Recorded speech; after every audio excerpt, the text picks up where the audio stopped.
The lightsaber, long known as the ancient but elegant weapon of the Jedi, a noble and powerful statement of who they were truly meant to be. But what if I told you the origins of the lightsaber are quite strange, in that once they were known as a slave's weapon? Used by their order for several millennia, the lightsaber has become the very staple of the presence of a Jedi. However, as many know, there was a time back in the days of the old where the peacekeepers did not use lightsabers at all, but rather force-imbued metal swords. An era where the Jedi were on their original homeworld of Tython and were known at the time as the Jedi Order. Many believed that the first lightsaber came from the proto-saber, but in actuality, the Jedi were not the ones who invented lightsaber technology. The Jedi only adopted and studied it. According to Legends continuity, the Jedi discovered the lightsaber when it was a tool of the dark side, a purely aggressive and somewhat evil weapon which actually belonged to the slave caste of the Infinite Empire. So why was this? How could a weapon of such elegance and stature be treated this way by the Rakatan Empire? And more importantly, how did the weapon become a mainstay of the Jedi?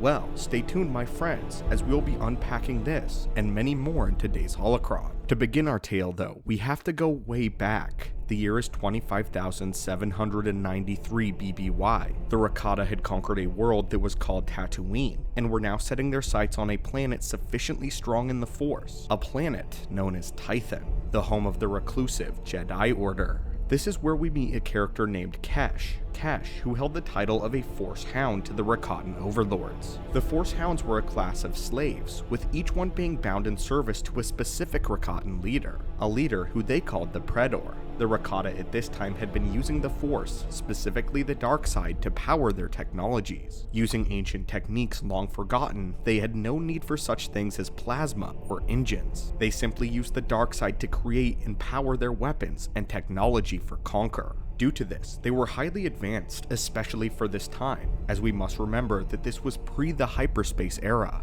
Most planets had barely discovered interstellar flight, and everyone was still using metallic weapons and slug throwers. By the standards of this age, the Rakata were immensely powerful, and even without the Force, their technology was centuries beyond everybody else's. With all of this power, the Rakata invented a sword of frozen fire powered by the dark side of the Force itself.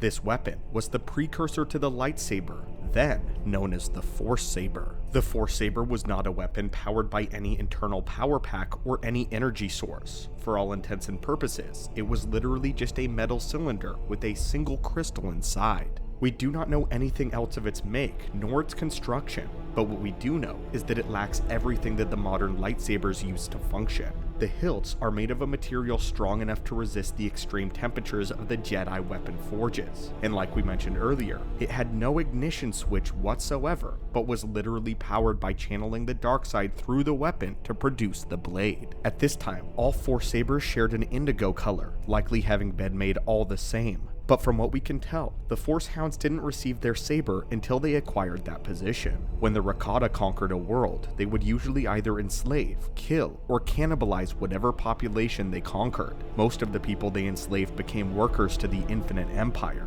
but to the rare few that showed significant Force sensitivity, they would then become battle slaves. They would be taken as children, their memories wiped, and given a number instead of a name, before all thrown into one communal cell. When the time came, they would be combat trained, and forced to fight in an arena in ritualistic combat for the amusement of the Rakatan overlords. When their opponent was defeated, the victor could decide whether to give them a merciful death, or allow them to be taken, cooked, and eaten by the Rakata. When a gladiator showed promising amounts of strength, cunning, or mercilessness, they would be considered for the position of a Force Hound. This is when they would be given a Force Saber and trained in its ways. They would then enter another, smaller gauntlet with the other candidates and fight to the death in order to attain the position. If they won, they kept the Force Saber forever and served their new Rakatan masters. The Force Hounds' jobs were exactly as they sounded. They traveled around and sniffed out planets that were prominent in the Force, scouting them for conquest for the Infinite Empire.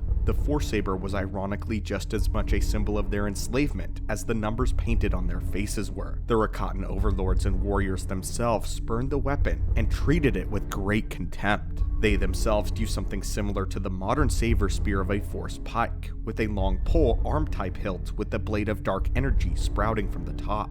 Despite being just indigo though, the Rakata blade had various colors, and in the lore, it really isn't known why the Rakatans ridiculed the smaller Force Sabers, but none of them would be caught dead wielding it for any reason. This made it all the more appropriate that this weapon spoke of their true end. One such Force Hound was the name of Kesh, who would crash land on Tython and throw the entire planet into a violent storm because of his dark presence. When he was imprisoned there, the Jedi took his Force Saber from him and decided to study it. Here, they quickly discovered that the Rakatans would be invading Tython soon, and with this threat looming overhead, the Dark Jedi Dagon Locke advocated for the mass production of the Force Saber within the Jedi Order, knowing that their metal swords would be useless against this new powerful foe. Reluctantly, the Jedi agreed despite their various misgivings about the weapon.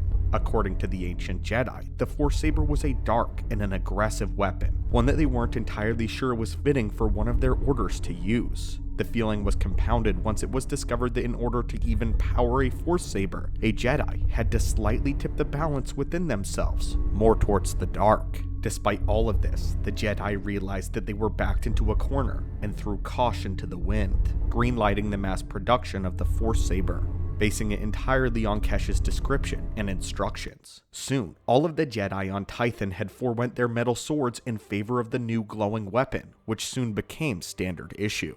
Following the conclusion of the war, the use of the Force Saber would die out within the ranks of the Jedi, as the draw to the dark side was far too strong when brandishing this brand new blade. Although the Force Saber was short-lived within the Jedi Order, its impact was everlasting.